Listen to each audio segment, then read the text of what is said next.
On aborde aujourd'hui le deuxième thème sur les habitudes spirituelles du disciple. Vous vous souvenez, il y a 2 semaines, je vous ai distribué un petit signet. Je pensais l'avoir, je ne l'ai pas pris. Un petit signet qui nous conduira à travers toute une série sur les habitudes spirituelles du disciple, ou les disciplines spirituelles, mais j'ai pris ce terme « habitude » pour changer un petit peu ce qu'on a l'habitude d'entendre, justement, et pour que nous puissions regarder ces thèmes à nouveau avec un nouveau regard. Et aujourd'hui, on va aborder la méditation de la parole de Dieu comme habitude spirituelle. Vous verrez que je fais une différence entre lire la parole de Dieu ou méditer la parole de Dieu. Mais d'abord, il faut qu'on définisse ensemble de quoi nous parlons, parce que sous le terme méditation, on pourrait comprendre beaucoup de choses différentes, surtout si on cherche un peu sur Internet. Voilà le genre d'image que vous trouvez quand vous tapez méditation sur Internet. La méditation, c'est quelque chose à la mode et qui a retrouvé un petit peu de place dans notre société depuis une 30aine d'années. Et la méditation, alors elle peut être soit liée à quelque chose de spirituel, soit déconnectée de l'aspect spirituel. Mais la plupart du temps, quand même, c'est lié à des pratiques spirituelles, notamment dans le bouddhisme, dans l'hindouisme, le yoga aussi, qui n'est pas juste une pratique sportive. Il y a toute une philosophie, une religion derrière. Il y a une méditation transcendantale, par exemple, qui est un mouvement sectaire. Voilà, vous pouvez vous renseigner, mais si vous entendez ça, c'est quelque chose de très particulier, toujours avec des influences de religions qui viennent d'Inde.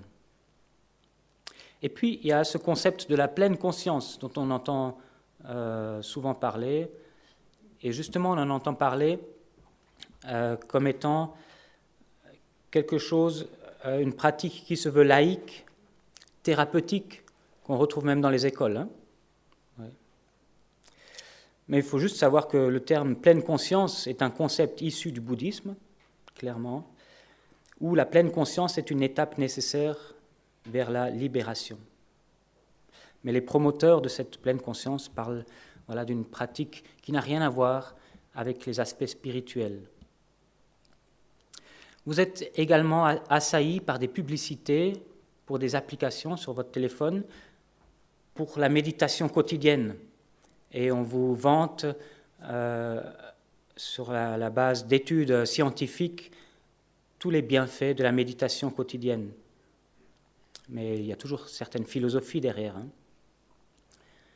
Le petit bambou arrive en tête des pubs, mais il y en a bien d'autres de ces applications. Et toutes ces méditations, ces formes de méditation cherchent à produire une paix intérieure, cherchent à produire une efficacité de l'esprit, des états de conscience modifiés,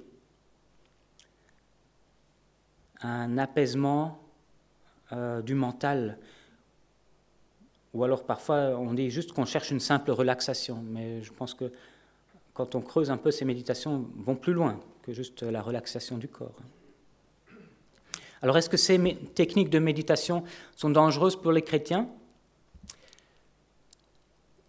Ce qui est sûr, c'est que la plupart de ces techniques de méditation s'appuient sur une part qui est tout à fait physique et qui peut être bienfaisante. S'arrêter dans notre course, respirer, prendre conscience de ce qu'on vit. Et il y a un certain nombre d'exercices comme ça qui sont certainement bénéfiques. Et si vous êtes avant un examen, vous savez que si vous prenez quelques minutes, fermez les yeux, vous respirez profondément, ça fait du bien. Ça fait partie de comment nous sommes construits dans notre corps. Mais je pense que de ces techniques-là, cet aspect qui est bon, ça se limite. L'aspect qui est bon se limite à ça. Pour le reste de ce qui est proposé dans ces techniques de méditation, je dirais c'est soit inutile ou alors même incompatible avec la foi chrétienne. Je ne vais pas développer plus ce point, mais juste pour vous dire, en tant que chrétien, on ne cherche pas à se vider la tête pour se laisser remplir par une force inconnue. Voilà une réponse simple par rapport à l'inutilité ou l'incompatibilité de ces techniques de méditation avec la vie chrétienne. Nous ne cherchons pas à nous vider la tête pour nous laisser remplir par une force inconnue. Nous voulons fixer nos pensées sur Christ et nous laisser remplir par sa parole, par la puissance de son Esprit Saint. Voilà ce que nous recherchons. Et pour ça, ces différentes techniques de méditation ne sont pas utiles, ne servent pas à atteindre cet objectif-là. On veut voir maintenant ce que la Bible propose comme type de méditation. Pour ça, on va dans un texte de Josué. Donc, la méditation à la mode, mais à la mode de Josué. C'est dans Josué au chapitre 1, les versets 5 à 9. Pour vous situer courtement le contexte, donc les livres qui précèdent le livre de Josué, on voit la sortie d'Égypte du peuple d'Israël. Le peuple d'Israël a été délivré, Dieu l'a conduit en dehors d'Égypte et l'a fait traverser le désert durant 40 ans, sous la conduite de Moïse. Et là, voilà que Moïse est mort. Et c'est Josué qui reçoit de Dieu l'autorité pour conduire le peuple, pour entrer dans le pays promis. Donc c'est une nouvelle étape, avec un nouveau responsable du peuple. Et le livre de Josué commence avec ces paroles de l'Éternel à Josué. Dieu est en train de lui donner sa mission. On va juste lire quelques versets de ce texte, donc versets 5 à 9 du premier chapitre.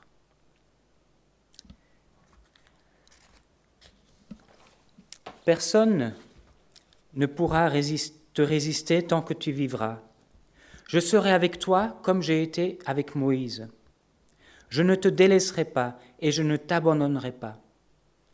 Fortifie-toi et prends courage, car c'est toi qui mettras ce peuple en possession du pays que j'ai juré à leurs ancêtres de leur donner. Seulement, fortifie-toi et aie bon courage en te conformant fidèlement à toute la loi que Moïse, mon serviteur, t'a prescrite. Ne t'en écarte ni à droite ni à gauche, afin de réussir où que tu ailles. Que ce livre de la loi ne s'éloigne pas de toi.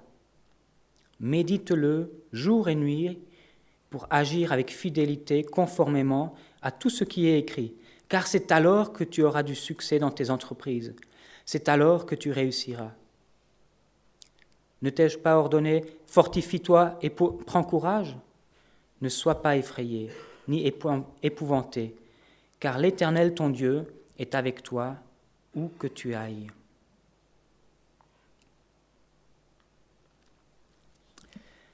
Alors, dans le texte ici, on n'a pas médité la parole de Dieu, mais médité la loi de Dieu, la loi que Dieu a donnée à Moïse. Forcément, Josué n'avait pas encore toute la parole de Dieu. Il n'avait que le Pentateuque, les 5 premiers livres de la Bible.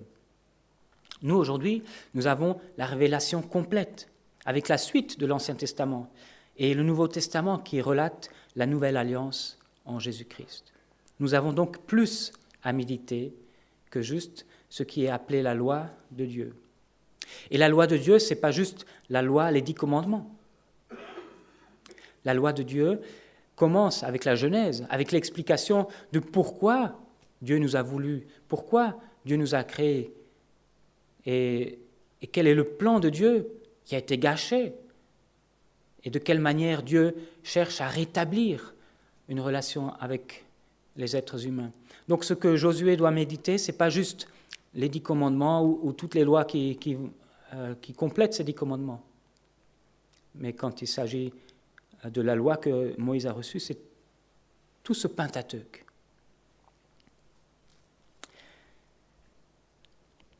On voit dans ce texte que la parole de Dieu,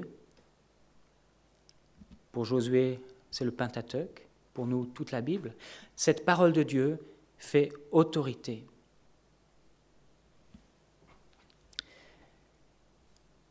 Josué est appelé à s'y conformer. Josué doit chercher les réponses dans la parole de Dieu. Josué doit se soumettre à la parole de Dieu pour pouvoir conduire le peuple selon le plan de Dieu. Et Dieu fait des promesses de victoire et il promet aussi sa présence dans ce texte. Mais il dit seulement, le verset 7, seulement fortifie-toi. Donc d'un côté Dieu promet des choses, mais visiblement il donne une responsabilité aussi à Josué. Seulement toi, ce que tu dois faire, te fortifier, avoir bon courage en te conformant fidèlement à toute la loi que Moïse, mon serviteur, t'a prescrite. Ne t'en écarte ni à droite ni à gauche, afin de réussir où que tu ailles. Dieu est en train de rassurer son peuple. Je serai présent. Je vais vous donner ce pays. Seulement toi, tu as une responsabilité. C'est que la parole que je te donne, elle fasse autorité dans ta vie. La parole de Dieu nous conduit. Cette parole est là pour diriger, pour conduire nos décisions, pour nous amener à la réussite du plan de Dieu dans nos vies. Parce que la parole de Dieu nous explique ce que Dieu veut pour nous, de manière générale. Mais en lisant et en méditant la parole de Dieu, Dieu nous parle aussi de manière spécifique. Et donc, Josué, il doit marcher en ne s'écartant ni à droite ni à gauche. Il doit se laisser conduire sur ce chemin que trace la parole de Dieu. Nous aussi, nous sommes appelés à nous laisser conduire sur ce chemin que trace la parole de Dieu pour notre vie. Et on voit dans ce texte que si on obéit, si on se conforme à cette parole de Dieu, ça nous apporte de la force et de l'assurance. C'est sûr, savoir que nous sommes sur le droit chemin, ça nous permet de ne pas être comme une girouette qui est indécise. Ça nous permet de traverser les vents contraires avec assurance. Ça nous donne la force de continuer parce qu'on sait qu'on est sur le droit chemin.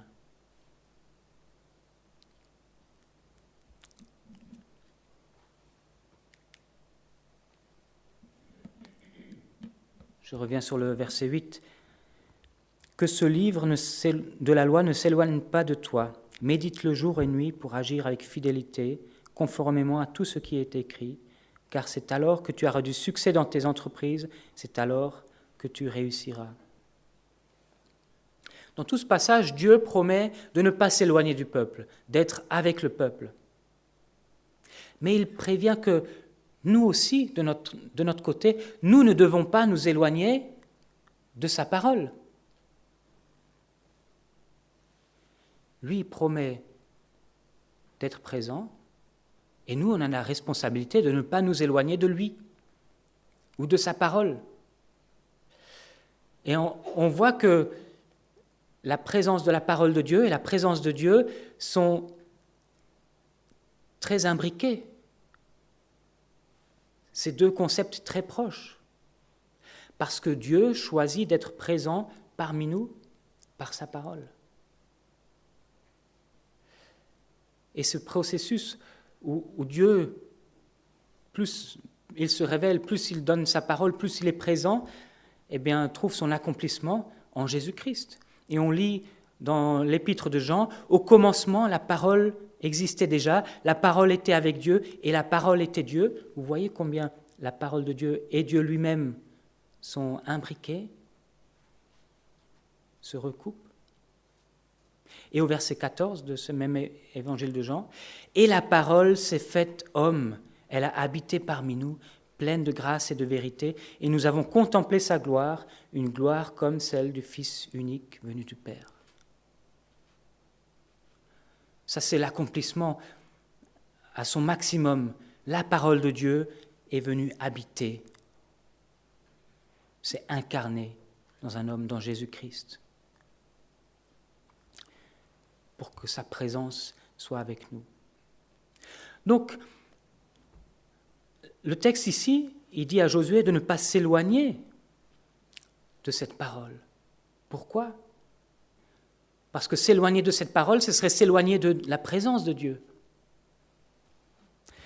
Quand nous sommes en présence de la parole de Dieu, nous sommes aussi en présence de Dieu. Et dans l'Ancien Testament, il y a un élément qui symbolise ça de manière toute particulière. L'arche de l'Alliance, là où Dieu venait se révéler, où il était présent de manière toute particulière, où il venait rencontrer le sacrificateur, le souverain sacrificateur, ou Moïse. L'arche de l'Alliance, qu'est-ce qu'elle contenait ? Qu'est-ce que contenait l'arche de l'Alliance ? Les tables de la loi. La parole de Dieu. Et la parole de Dieu, un extrait de la parole de Dieu tout spécifique qui scelle l'alliance de Dieu avec son peuple. La présence de Dieu et sa parole sont intrinsèquement liées. Et l'arche de l'Alliance le montre bien, le symbolise bien.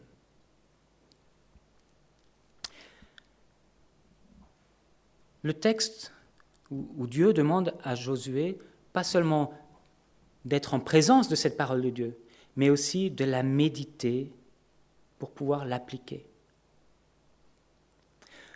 Le but de la méditation biblique, et là je reviens avec ce terme méditation, et vous verrez la différence avec la méditation qui cherche la paix. Le but de la méditation biblique, c'est de vivre selon ce que Dieu dit et selon ce qu'il définit comme étant bien et bon. Le but de la méditation biblique n'est pas de faire baisser sa tension parce qu'on a bu trop de café et qu'on a trop de stress au travail. Le but de la méditation biblique, c'est pas de diminuer le stress.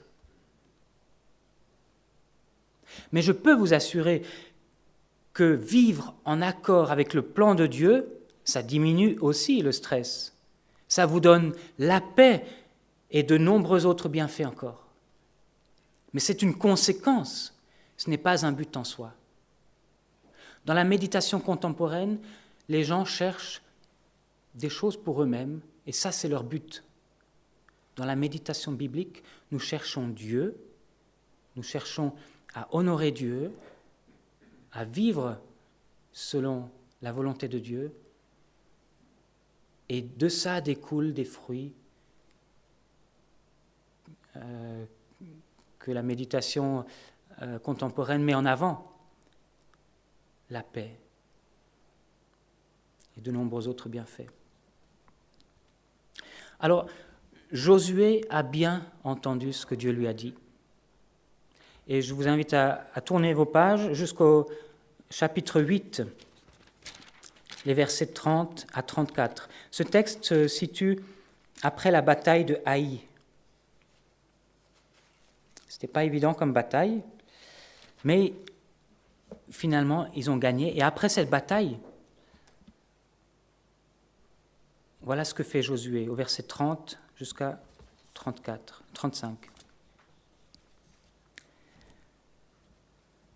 Alors Josué construit un autel en l'honneur de l'Éternel, le Dieu d'Israël, sur le mont Ébal, comme Moïse, le serviteur de l'Éternel, l'avait ordonné aux Israélites. Il le construisit en respectant ce qui est écrit dans le livre de la loi de Moïse. Vous voyez comment on précise que l'action de Josué, c'était pour respecter ce qui est écrit dans le livre de la loi de Moïse. C'était un autel en pierre brute qu'on ne travailla pas avec le fer. Il y offrit des holocaustes à l'Éternel et ils présentèrent des sacrifices de communion. Là, Josué écrivit sur les pierres une copie de la loi que Moïse avait écrite devant les Israélites. Je vais tout de suite au verset 34. Josué lut ensuite toutes les paroles de la loi, les bénédictions et les malédictions, suivant ce qui est écrit dans le livre de la loi. Il lut la totalité de ce que Moïse avait prescrit devant toute l'assemblée d'Israël, avec les femmes et les enfants, ainsi que les étrangers qui vivaient au milieu d'eux.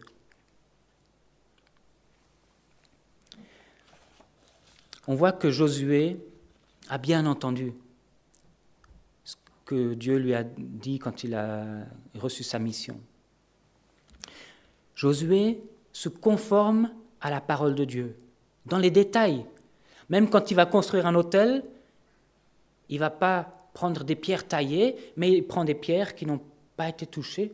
Ça peut être un détail. On ne sait même pas trop pourquoi. Si, on peut trouver une explication, bien sûr, théologique, mais on pourrait se dire ça n'a aucun sens. Même dans ce détail-là, Josué se conforme à la loi de Dieu. Mais en plus de se conformer à la loi de Dieu, il va aussi écrire une copie. Très bonne technique pour la mémoriser, n'est-ce pas? Pour avoir le temps d'y réfléchir.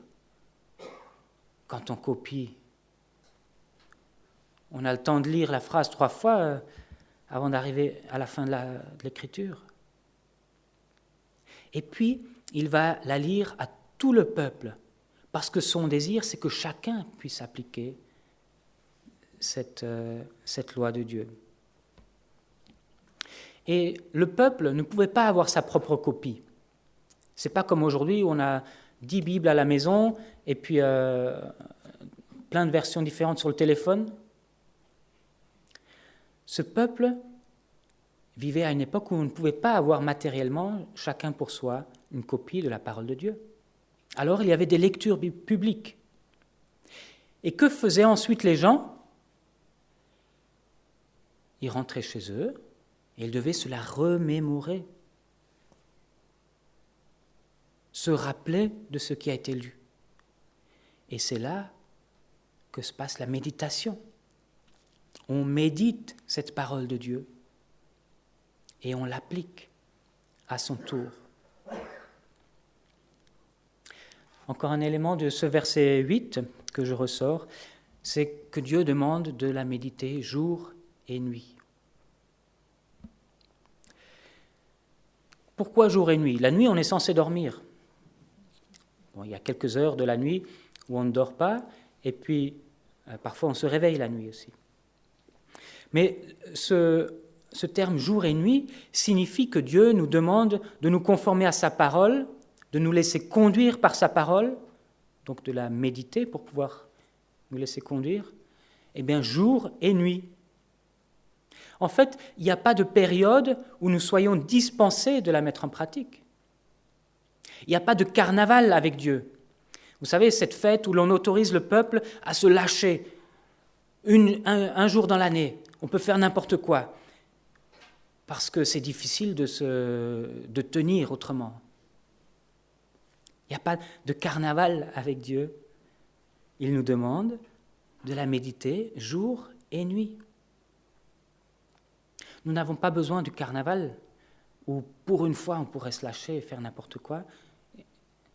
Pourquoi? Parce que nous avons l'Esprit de Dieu en nous et la présence de Dieu par sa parole quotidiennement, tous les jours. Dieu est là, tous les jours, c'est lui qui nous donne la force de mettre en pratique sa parole. Ce jour et nuit, ça nous encourage aussi à aménager du temps quotidiennement pour méditer la parole de Dieu. Ça nous encourage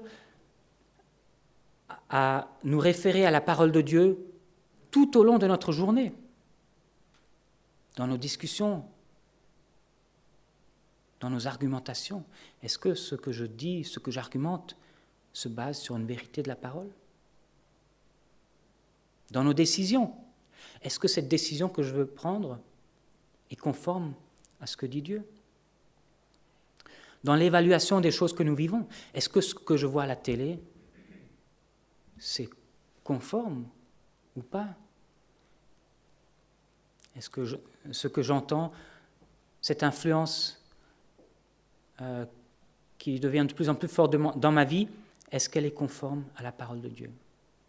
Voilà, jour et nuit, quotidiennement, tout au long de la journée et de nos activités, la parole de Dieu devrait revenir pour nous aider à évaluer ce que nous vivons. Alors, avant de voir un petit peu plus concrètement comment méditer la parole de Dieu, réfléchissons à ce qui nous empêche de méditer la parole de Dieu. On quitte maintenant un petit peu le texte de Josué pour arriver à des éléments plus pratiques pour notre vie. Qu'est-ce qui nous empêche de méditer la parole de Dieu? Le programme, la vie qui va trop vite. Tout ce qui nous empêche de nous poser pour réfléchir. Et c'est vrai, c'est le défi que nous avons aujourd'hui. C'était peut-être pas le défi à une autre époque ou dans d'autres cultures, mais dans notre culture, où on dit que le temps, c'est de l'argent, et on dit qu'il faut faire de l'argent pour être quelqu'un de respectable. Enfin, tout cet écosystème dans lequel nous vivons, Dieu nous laisse vivre là-dedans, il ne nous a pas sortis du monde. Mais tout cet écosystème-là nous impose un programme de plus en plus serré, l'agenda de plus en plus rempli. Et ça nous empêche de nous arrêter et de méditer la parole de Dieu. Nos contemporains le remarquent aussi. C'est pour ça qu'ils font des stages, des retraites et qui proposent des temps de méditation. C'est pour ça que le sport devient de plus en plus populaire sous toutes ses formes, parce qu'on s'arrête dans son activité et on fait quelque chose de sain, où on n'est pas tout le temps sollicité.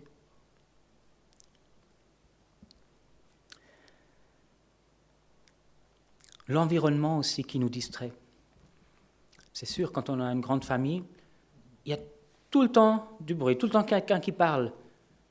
On aimerait tous pouvoir parler dans une grande famille, alors dès qu'il y a un moment libre, on se dit c'est notre tour. L'environnement peut être bruyant, l'environnement fatigant. Quand je rentre du boulot, je suis claqué, épuisé. Voilà, l'environnement qui peut nous distraire. Il y a notre péché aussi qui peut nous empêcher de méditer la parole de Dieu. Pourquoi est-ce que le péché peut nous empêcher de méditer la parole de Dieu? Eh bien, c'est parce que si on s'attache à notre péché, on n'a pas trop envie de comprendre ce que dit Dieu. On sait que ça va faire mal. Voilà, donc notre péché peut être un obstacle. Notre manque de discipline aussi. La méditation, jour et nuit de la parole de Dieu, demande de la discipline. Et on ne l'apprend pas, c'est pas inné, on ne l'apprend pas en un jour. C'est en s'exerçant. Là encore, l'image du sport est très bonne. Ce n'est pas le premier jour que vous faites un marathon. Il faut s'exercer, encore et encore, toujours un peu plus fort, un peu plus profond. Et si nous manquons de discipline, alors c'est difficile de méditer la parole de Dieu. Alors nous sommes toujours débutants. Et oui, quand on est débutant et que c'est nouveau, alors on est motivé. Mais quand on est débutant et que ça fait 10 ans qu'on est débutant, alors on n'est plus motivé. Et parce qu'on n'a pas eu de discipline, on n'a pas acquis de la force dans cette activité-là. J'ai mis un dernier point qui me semble important à soulever, les écrans. Bien sûr, ça rentre dans programme, ça rentre dans environnement. Les écrans. C'est fou comme ça nous aspire, comme ça aspire notre attention. Mais c'est tellement fatigant parce que de ces écrans sortent des milliers d'informations toute la journée. Ça épuise. Et une fois que vous êtes épuisé, c'est difficile de méditer encore la parole après. Et si vous êtes tellement concentré sur ces informations qui sortent des écrans et qui sont tellement bien présentées, il n'y a même pas besoin de faire un travail pour les entendre, pour les comprendre. C'est tout prémâché. Ce n'est pas pareil avec la parole de Dieu. Il faut travailler, il faut comprendre. Donc, quand on a ce flux d'informations qui sort des écrans, c'est difficile de dire stop et de s'arrêter.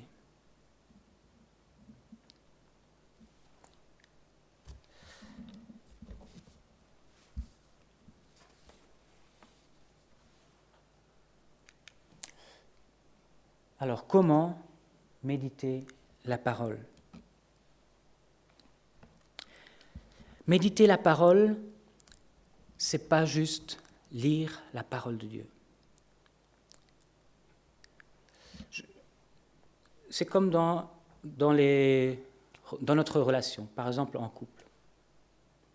Si je passe un coup de vent et que je dis « je t'ai laissé les clés de la voiture sur la table », c'est très bien, c'est une information. D'accord ? Et lire un verset accroché sur un calendrier du matin, voilà, juste la lire, on a l'information. Mais on ne peut pas construire une relation juste avec des échanges d'informations. Construire notre relation dans le couple nécessite d'aller un cran plus haut, ou plusieurs crans plus haut même dans la communication. Pour ça, il faut s'arrêter, s'asseoir, se regarder. Et puis une fois qu'on a échangé toutes les informations, on a l'esprit tranquille avec ça, on peut commencer à parler de choses plus profondes. Comment tu vas? Comment je vais? Aujourd'hui, j'ai eu une journée difficile, voilà pourquoi. Et on raconte. Et on peut ensuite, quand on a ce niveau de communication, on peut aller encore plus haut, plus profond. Qu'est-ce qu'on pourrait faire? Planifier des choses pour grandir ensemble. Voilà, on peut aller dans des thèmes qui vont plus profond et qui nous font grandir. Et c'est pareil avec Dieu.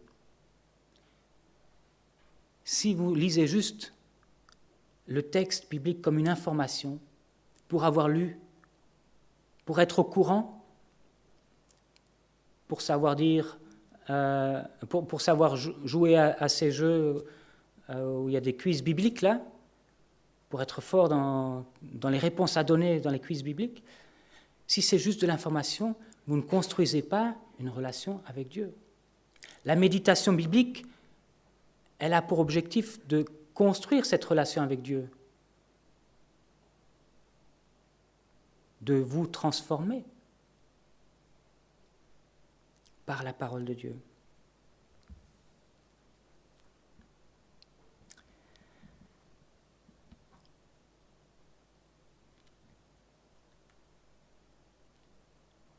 Voilà, alors comment méditer? D'abord, pour ça, il faut s'arrêter. S'arrêter, choisissez-vous un moment dans la journée. Mais on peut aussi méditer à plusieurs moments dans la journée. On peut avoir un moment principal où on est devant la Bible, où on lit peut-être plusieurs chapitres, et puis ensuite, après avoir fait une lecture plutôt longue, on prend un temps pour méditer, juste un passage, juste un verset peut-être. On ne peut pas méditer 4 chapitres d'un coup. Mais c'est bien de lire 4 chapitres, de lire une grande quantité pour avoir une vue d'ensemble. Mais à un moment donné, quand il s'agit de la relation avec Dieu, j'ai besoin de me fixer sur quelque chose. Donc je m'arrête et je m'arrête, je demande à Dieu de l'aide pour comprendre. Je demande à Dieu de l'aide pour être en sa présence, pour ne pas être déconcentré par autre chose. Et je fais cette première lecture où je prends toutes les informations. Mais après cette première lecture, je veux comprendre ce que dit le texte, pour pas passer à côté de ce que Dieu veut dire, pour pas repartir avec quelque chose que Dieu n'a pas dit. Je veux comprendre. Parfois, on a besoin d'outils pour ça, de commentaires, d'un lecteur biblique. On a en tout cas besoin de lire le contexte. Il ne suffit pas de lire un verset hors de son contexte. Donc on prend le temps de comprendre, on se pose des questions sur le texte qu'on vient de lire. Et après, on décide de se concentrer sur une chose qui nous a parlé dans ce texte. C'est là où le cœur à cœur avec Dieu commence quelque part. J'ai noté qu'on peut apprendre par cœur. Je décide que je vais méditer sur ce verset, sur cette vérité-là, et je peux l'apprendre par cœur, pour que ça descende.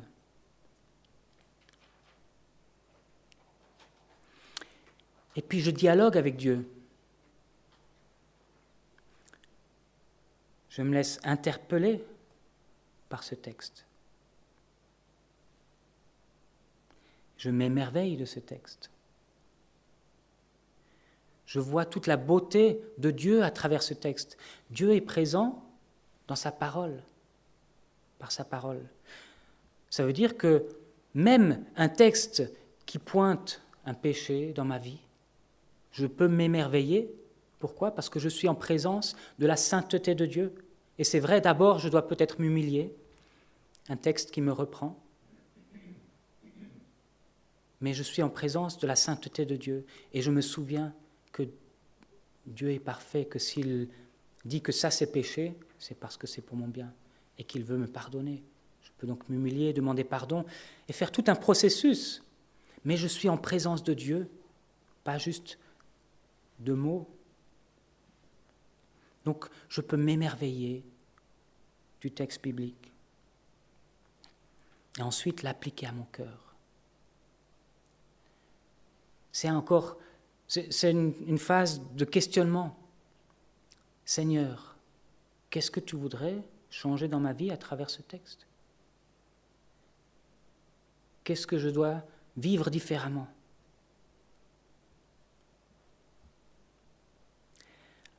Appliquer le texte à son cœur, c'est aussi décider de le mettre en pratique. Peut-être prendre un engagement avec Dieu, dire « Seigneur, ce matin, en lisant ça, en méditant ça, j'ai compris. J'ai compris qu'il y a quelque chose dans ma vie qui ne te plaît pas. Alors, je prends la décision avec ton aide de changer quelque chose. » Et parfois, il faut devenir très concret. Peut-être se noter un engagement. Aujourd'hui, je m'engage, Seigneur, à faire ça et ça, à travailler sur tel aspect de mon caractère. Et puis on peut terminer par prier le texte. Voilà. C'est un exercice que vous pouvez faire. Donc, en plus de la lecture de la Bible, vous arrêtez pour faire cette méditation de la parole de Dieu. Et vous verrez que tout au long de la journée, ça revient après. Ce que vous avez médité, ça revient dans ce que vous êtes en train de faire, dans votre action.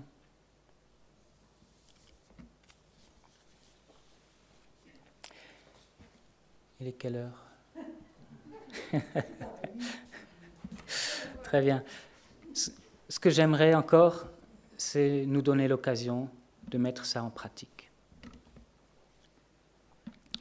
Nous allons prendre quelques minutes pour méditer un texte biblique. Pas juste pour le lire, pour méditer. Et on va commencer par s'arrêter. Je vais prier pour ça.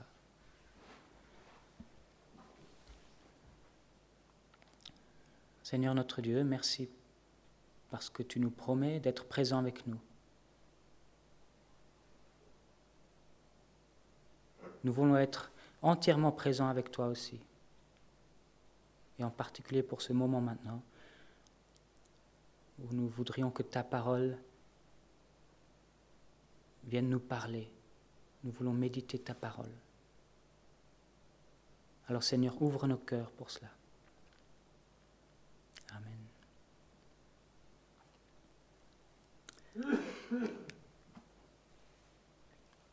Voilà le texte que je vous propose de méditer quelques minutes. Je vais le lire. C'est dans le psaume 119, le psaume qui parle de la parole de Dieu, versets 10 et 11. « Je te cherche de tout mon cœur. Ne me laisse pas m'égarer loin de tes commandements. Je serre ta parole dans mon cœur afin de ne pas pécher contre toi. » Voilà la première lecture, et j'aimerais vous laisser maintenant un peu de temps pour chercher à comprendre, pour décider d'une chose que vous voulez méditer, pour vous émerveiller de ce que Dieu se révèle dans ce texte et pour l'appliquer à votre cœur. Donc on va prendre 3-4 minutes, et puis ensuite je vais prier le texte.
je veux prier.